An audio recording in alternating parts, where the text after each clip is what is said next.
This is an examination of the hidden human condition. This is the Hidden Killers Podcast. With Tony Bruschi. You know, sometimes it's got to be hard to be Alex Murdaugh, doesn't it? You know? You work all your life. I mean, you steal all your life from people around you. You lie around every single corner, and your whole life is this giant falsehood, and then suddenly you have to pay for it. Okay, technically maybe it's hard, but you kind of painted yourself into that corner, so you kind of deserve everything you have coming at you, including not having the right to dip into your $160,000 in your liquidated retirement account to pay for your attorneys. Yes, that's right, my friends. Alec is getting down to the end of his money, and very soon we're likely going to see public defenders assisting him in his future legal woes, unless you see people like Harpoodlin and others say, oh, we'll do this pro bono. But I don't know. I don't think a lot of people enjoy working for free, especially for someone who doesn't really seem to have a very strong case of being wrongly accused, and we're fighting for justice. It's more like, how much of your time on this earth do you want to waste standing behind someone like Alex Murdaugh? You know, that's, I think, the big question. Of course, he was consigned to 2 back-to-back life sentences in early March following his conviction of the tragic shooting of his wife, Maggie, and their younger son, Paul. It took place June 7th of 2021 at Moselle, which is the name of the family's expansive hunting estate. Come on down to Moselle. We'll have a scotch. I'll tell you a bunch of lies, maybe take some money from you, and then you can go on your way. Judge Daniel Hall rendered the decisive verdict on Friday of last week, ruling out Murdaugh's hope to tap into that 401k. Although $160,000, quite honestly, when you're fighting like this, doesn't go all that far. The court order, replete with grave deliberation, stated, Defendant Richard Alexander Murdaugh's motion for payment of attorney's fees and costs from untainted funds is denied, basically because all of his funds are tainted. There's not an area of his life where you can truly look at any of his money and go, yeah, this isn't somehow gotten by bad acts or illegal ways. Eric Bland, he's the attorney that had previously secured settlements for several families who accused Murdaugh of embezzling their settlement during his stint as their attorney, vigorously opposed this request. Bland aired his relief and satisfaction at Judge Hall's decision, underlying the victory against Murdaugh's attempt to appropriate the $160,000 in fees for his appeal. He contended that it would be inequitable to Murdaugh's victims and creditors if he were allowed to seize that money and secure a preferential position. Because keep in mind, all of his money, everything he has, the legal system is saying, you owe this person this money, you owe that person money because he stole so much money. He doesn't have enough money to pay everybody back at the end of the day. That's the reality of this. But where that money is going to go should be going to anyone but Alex Murdaugh. Murdaugh's legal team set into motion an appeal of his conviction and sentencing a week after his conviction. The disgraced lawyer is now currently held in solitary confinement at the Kirkland Reception and Evaluation Center. His ensuing 45-day period of evaluation, a routine process of the South Carolina Department of Corrections, subjects every prisoner to determine his permanent place of incarceration. We've heard from him already saying he'd rather not be locked away by himself. He'd rather take his chances in the yard. I say have at it. Why are we protecting him at this point? Given his status as a convicted double murderer, Murdaugh is slated to share quarters with the state's most ruthless and violent inmates. So he's getting out there. He's going to eventually get there with some other folks. They're going to match him up really well. You know, remember like when you're in grade school and the teacher goes, I'm going to match you up with kids I think that you'll get along with really well. And usually it works, but sometimes they run out of kids to match you up with and you end up with the bully and you're the nice kid. Well, can't say Alec is the nice kid, but I don't know that he really is going to get along super well with the super murderers and rapists and such. I don't know. Maybe he will. He seems to have a way with people.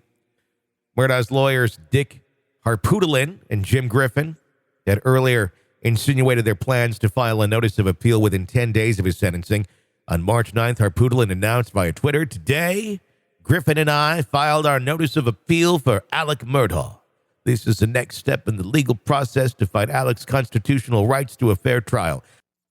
I can't do a very good Dick Harpootlian impersonation. I'm sorry if I let you down.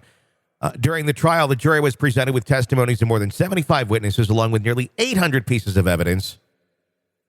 These comprised accounts of Murdaugh's treachery against friends and clients. That's putting it nicely. And treachery is not a word you use often.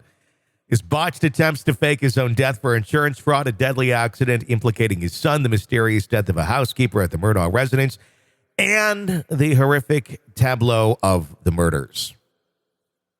Despite the absence of direct evidence, such as murder weapons, confessions, or blood splatter, prosecutors marshaled an avalanche of circumstantial evidence that was really, you watched it, you paid attention, you couldn't really deny it. It included video footage placing Murdaugh at the murder scene mere minutes before his wife and son ceased using their mobile phones indefinitely. This was the place where Alex said he was not, and then came back towards the end of the trial and said he was lying at the other part of the trial. He's lied about all this, and he's lied about that, but I didn't lie about this. Clifton Newman, the judge, casketed Murdaugh as a monster who persisted in lying, even in the face of damning evidence. And the grim aftermath of all this, Murdaugh's future, it looks dark and ominous. Stark contrast to his otherwise privileged existence. He's got to be adjusting to that. As he sits in Kirkland, over 1,700 of the state's most violent criminals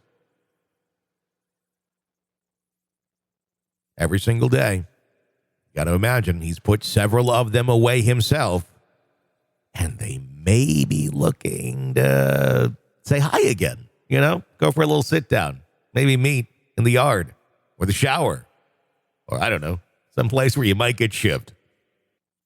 And that's just the intake facility. Yes. Adjacent to the intake facility that we've been talking about is the Broad River Correctional Institution, accommodating both high and medium security inmates. Disturbingly, between 2015 and 2021, more than 700 prisoners met their demise within South Carolina's prisons and jails.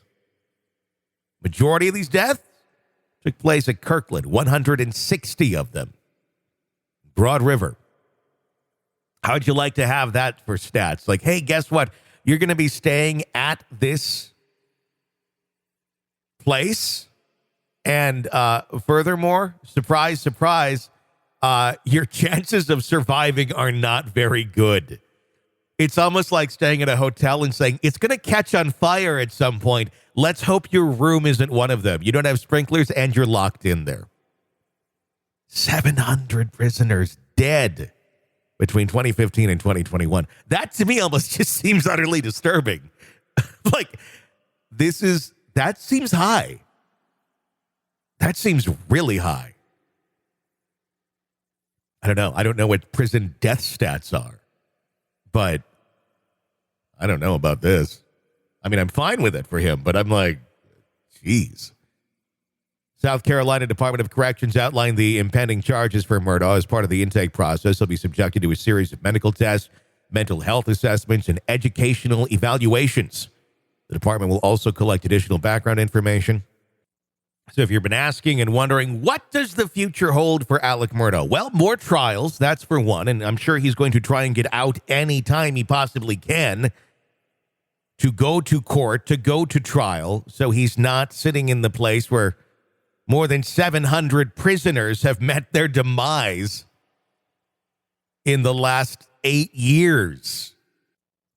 I'm curious, with all the charges against this man, people knowing what he did, will he make it to his future trials? Like, will he survive long enough in the prison system to face justice for every single person that he has wronged? Only time will tell. This is an examination of the hidden human condition This is the Hidden Killers podcast. with Tony Bruschi. We learned something new there today. 700 dead in the last 7-8 years in the system. Wow.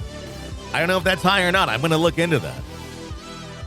You want to weigh in on any of the cases that we are following for you? We'd love to hear from you. We got a phone number for that. It's 888-554-5537, 888-5-KILLER. To weigh in with your feedback. I'm Tony Bruschi. Stay with us.